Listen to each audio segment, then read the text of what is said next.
Welcome to our new session.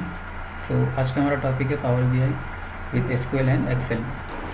Okay, so जिसमें हम देखेंगे connecting SQL servers with power B I, writing SQL queries, ETL, Excel integration and export power B I visual Excel. So connecting SQL server with power B I, हम क्या कर सकते हैं power B आई को SQL server से, मतलब जो direct query होती है, ओके तो ये डेटा जो होता है वो डायरेक्ट एसक्यूएल सर्वर से हमारे ये पावर बी आई के ऊपर आ जाता है। तो SQL server is a relational database system developed by Microsoft that store, manage and retrieve data from applications and analytics. It allow user to organise data into structure table, perform queries using SQL structure query language. आप उसके अंदर queries को perform कर सकते हो अगर आपको basic है एक्सेल का।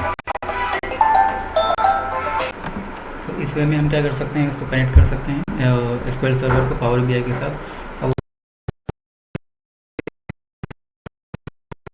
यहाँ पे आपको दिखेगा एसक्यूएल सर्वर।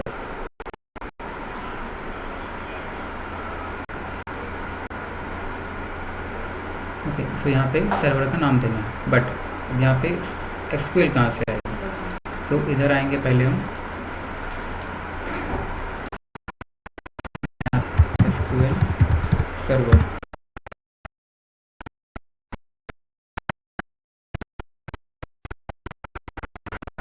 इसको डाउनलोड कर एसक्यूएल सर्वर 2025 एक्सप्रेस, यहाँ से आके इसको डाउनलोड करना है एंड इसको इंस्टॉल करना है। ठीक है, फिर इसका एक पाथ मिलेगा, वो पाथ लाके यहाँ पे क्या करना है आपको इसके अंदर डाल देना है।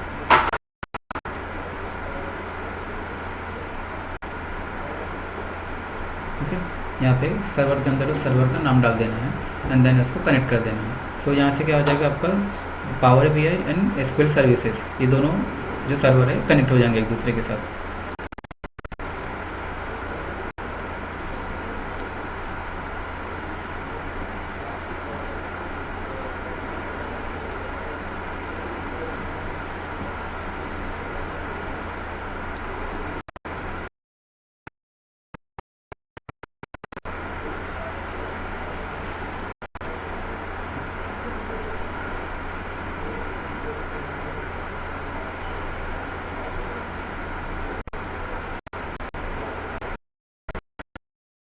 Now import mode versus direct query.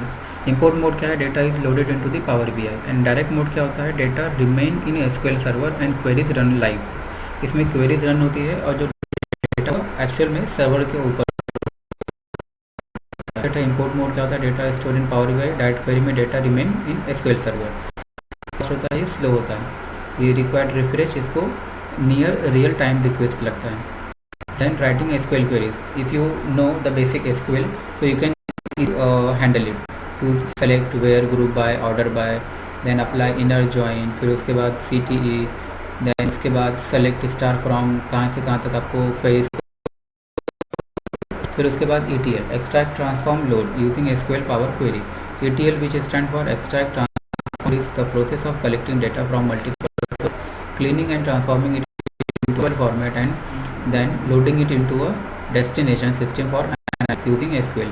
ETL typically involve writing queries to extract data from databases. ये बेसिकली क्या होता है,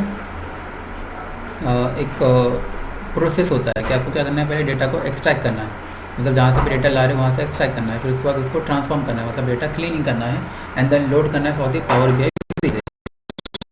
Excel integration, power pivot and data में। इसके अंदर आप क्या कर सकते हो, डायरेक्टली एक्सेल को इंटीग्रेट कर सकते हो। ओके, एक्सेल में डेटा रहेगा, ओके, वो डेटा क्या कर सकते हो, ओपन कर सकते हो ऑन। इसके बाद power B I visual into excel, इसे को क्या कर सकते हो, एक्सेल के अंदर एक्सपोर्ट कर सकते हो विजुअल